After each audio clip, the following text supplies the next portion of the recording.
So let me come back to the debate from yesterday evening, and we have the phenomenon that most countries in the world don't converge. When we look at developing countries, I will show you very quickly that most countries in the world do not converge. They and a small number of countries, however, and that was stressed yesterday evening, a small number of countries manage to converge, especially Asian countries, and the group is clear.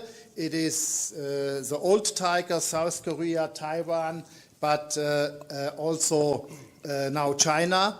And for me, the important point is these countries which managed to increase substantially productivity levels and living standards did not follow the Washington consensus. They followed very specific types of integrating into the global economy. So let me show here, without going into details, the non-catching up for African countries.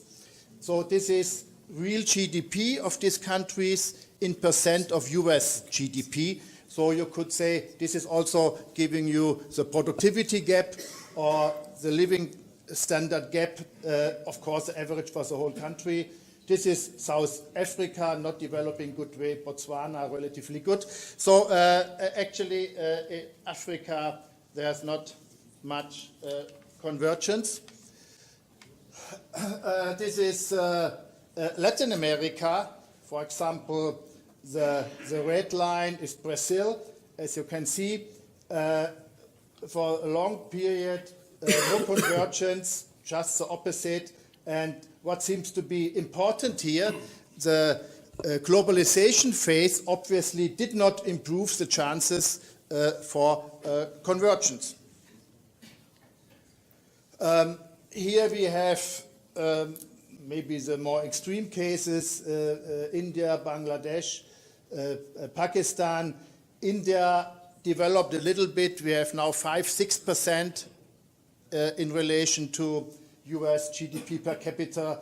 China, I mentioned, success story around 15%. Let's look at inequality. We have also discussed this yesterday evening. When you look at inequality of the world population, as it would be in one nation, so to speak, you see this extreme increase in inequality. However, I prepared that before I listened to the presentation yesterday evening. Inequality could be slightly reduced, world inequality, when you look at the Gini coefficient, but this is basically caused by development of China and other Asian countries. Maybe the last empirical fact before I discuss more theoretical questions, developing countries are much more unequal than developed countries, just as an empirical fact. And looking at the newest data from the World Factbook, when we look at the most unequal countries in the world, we have 39 countries from developing world, and then the most unequal of the developed countries, the United States, place 40. So we have really many developing countries which are more unequal than developed countries. So what will I do this evening? I asked myself, only a small number of countries managed to converge, and the majority of developing countries were not able to catch up. Okay, we have certain improvements to fight against absolute poverty, but most countries do not catch up.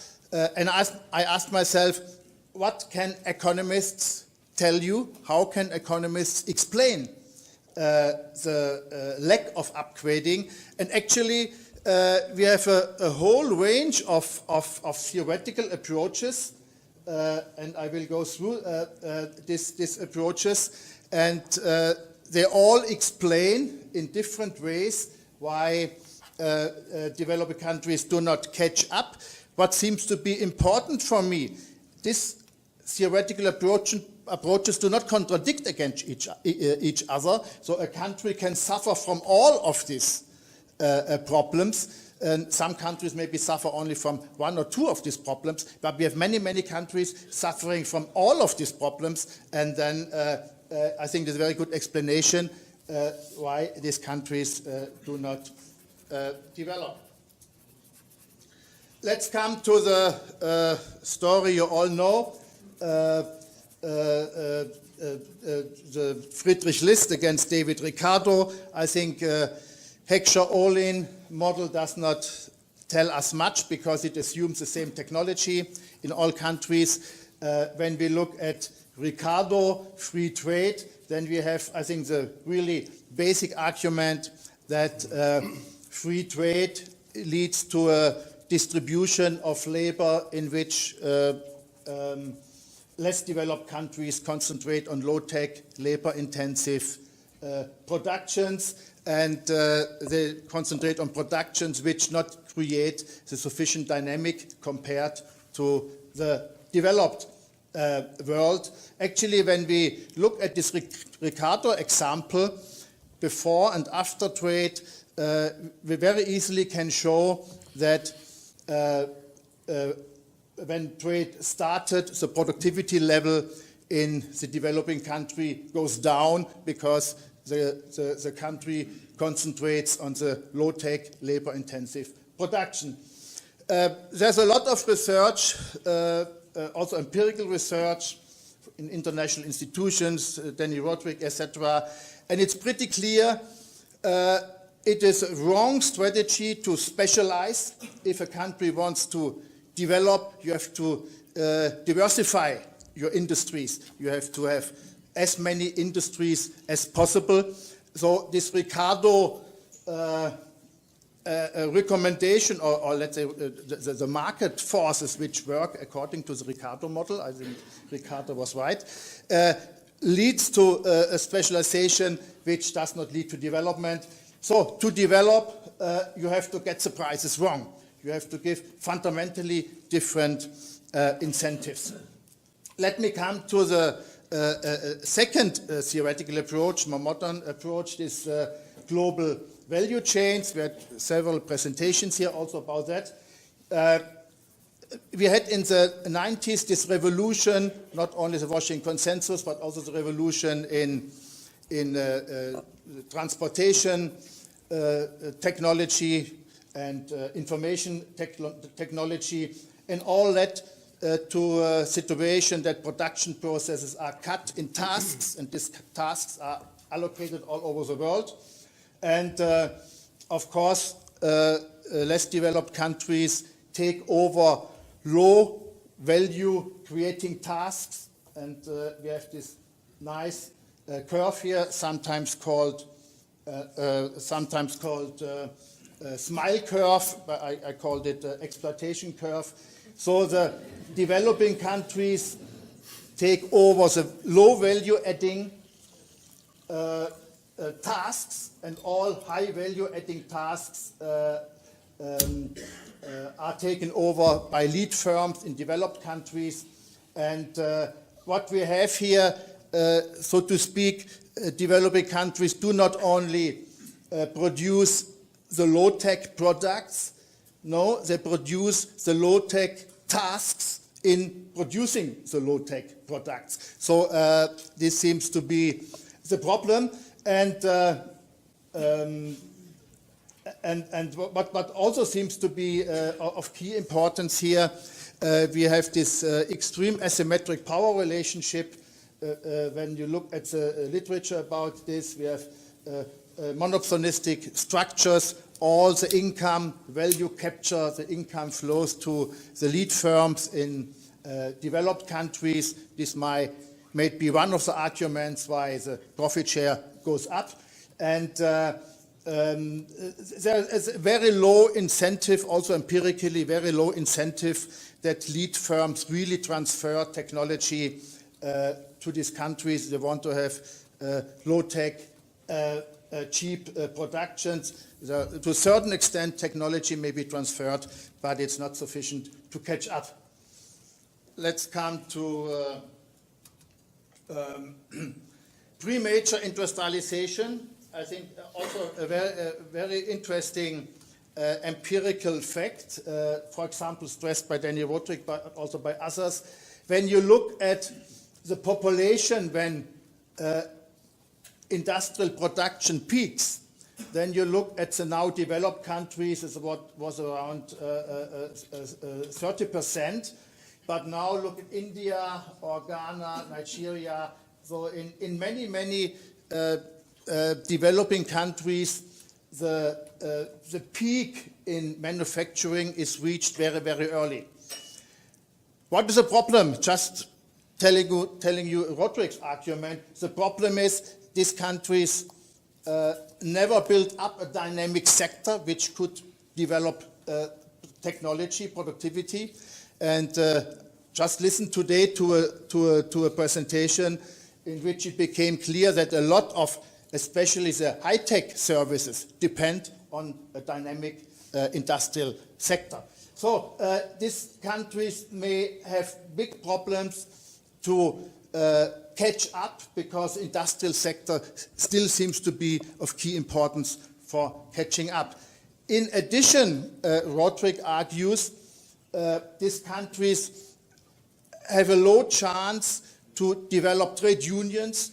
They don't have mass production, they don't have the big companies, so they have much more problems than the now already developed countries to build up good labor market institutions, etc. So everything remains small, precarious, informal, what seems to be a problem. Let me come to a monetary side. I also have had yesterday this presentation by Barbara. We have the problem that the developing countries have a low quality of domestic currency. And I only will stress one point because the other points were discussed before. This is dollarization, difficult to get figures, comprehensive ones, but look at 50%, 47% of domestic deposits are in foreign currency. This is are in foreign currency deposit dollarization. And what does this mean? This is a capital flight of the small man, of the small woman. This is a capital flight inside the country. So if you take the capital exports, so the money flowing out, you may get 70–80% of monetary wealth which is kept in foreign currency. What does this mean? I mean, it means that these countries are not able to initiate a typical Keynesian, Schumpeterian, Kaleckian, whatever you like, credit, investment, income creation process. They simply cannot do it.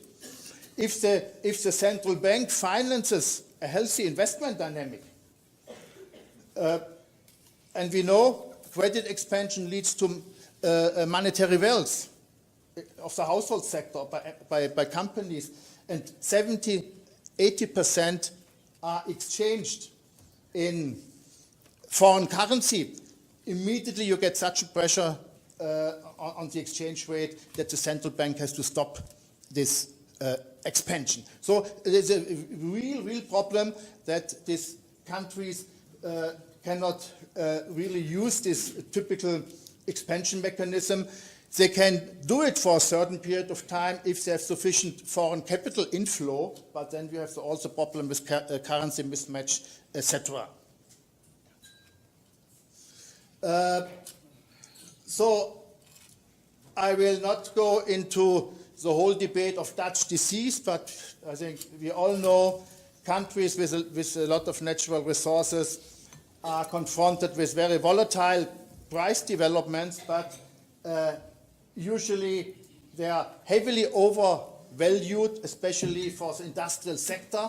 So as an empirical fact, I think there's only one country really developing in a good way with natural resources. This is Norway, and Norway exports 100% of oil revenues to foreign countries. So 100% of the oil revenues in Norway are invested abroad to avoid this overvaluation. So I will not go into detail with Dutch disease. I will also not discuss this inequality problem. We had conferences before. I've mentioned inequality is extremely high in some of the developing countries, and we have research from the International Monetary Fund, etc., that we have a problem with creating demand. We have negative supply side effects, reproduction of the of workers is not sufficient, etc. And in my opinion, when we look at Brazil, when we look at South Africa, for example, extremely high inequality, which makes it very, very difficult for these countries to develop.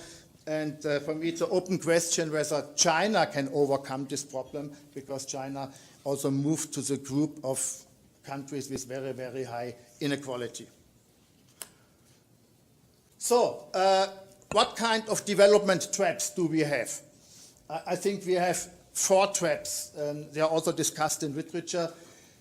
Developing countries have, if they open up to the market, if they open up, if they integrate into the world economy, they have problems to increase productivity. There are market forces which do not allow them to increase productivity sufficiently. They have not working financial system, so that this credit investment mechanism does not work. High inequality may prevent development, and in addition, developing countries are much more heavily affected by ecological problems. That might be an additional trap. So, what will happen because future of globalization? I think if there is no change in the type of globalization, we will become a very unequal world with a small number of developing countries catching up. As we have learned yesterday evening, China may belong to that group. India, I'm much more skeptical, for example. So some developing countries may be able to catch up, especially if they don't integrate completely in global capital markets.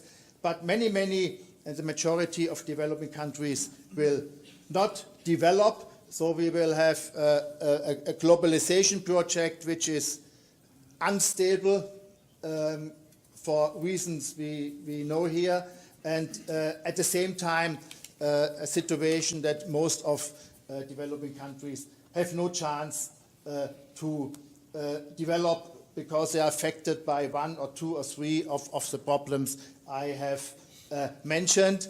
And also yesterday evening, it became very much clear the future of the world economy may be a world in which inequality within countries increases, and in several of the developing countries we may have relatively big elites, like in China or other countries as well, Latin America, elites with the same living standard as in the developed world, but with huge inequalities within the countries.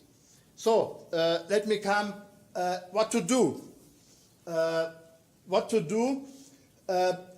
I think we really can learn from the Southeast Asian countries, from China, early Japan.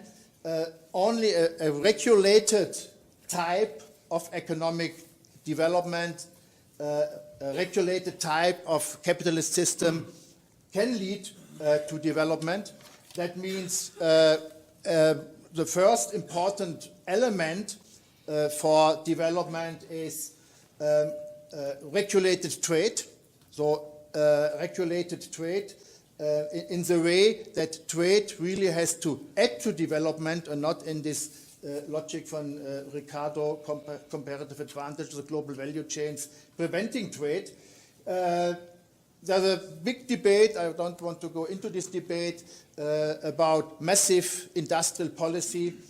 These countries need massive industrial policy, not only horizontal like education, infrastructure, but really focused development of certain industries, new industries. The private sector will not do that, and the multinationals will also not create new industries in developing countries, at least usually. A big problem for developing countries is the hardening of intellectual property rights. So, following an idea of Stiglitz in his book, Making Globalization Work, free transfer of patents, of knowledge, probably an obligation for multinationals to transfer technology, integration of foreign direct investment in industrial policy.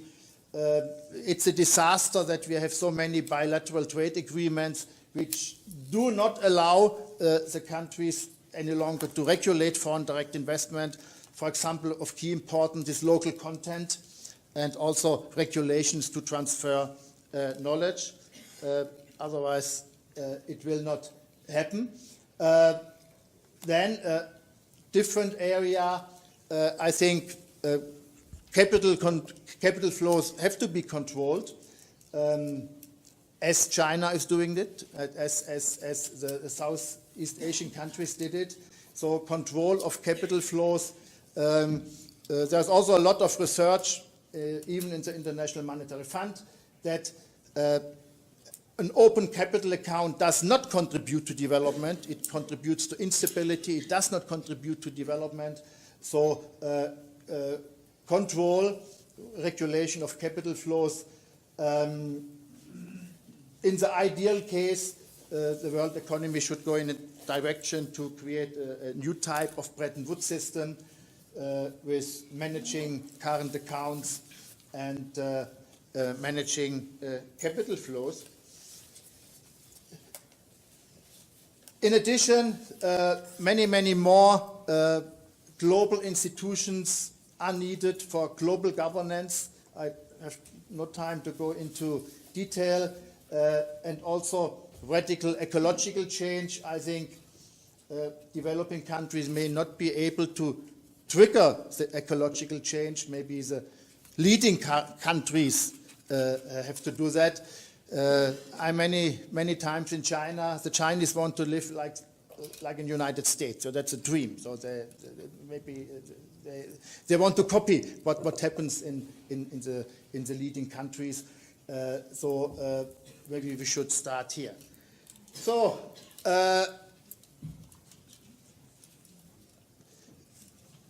it's probably not very likely to get this more regulated type with a new Bretton Woods system, with capital controls, with regulated trade. Maybe it's not very likely, but we never know.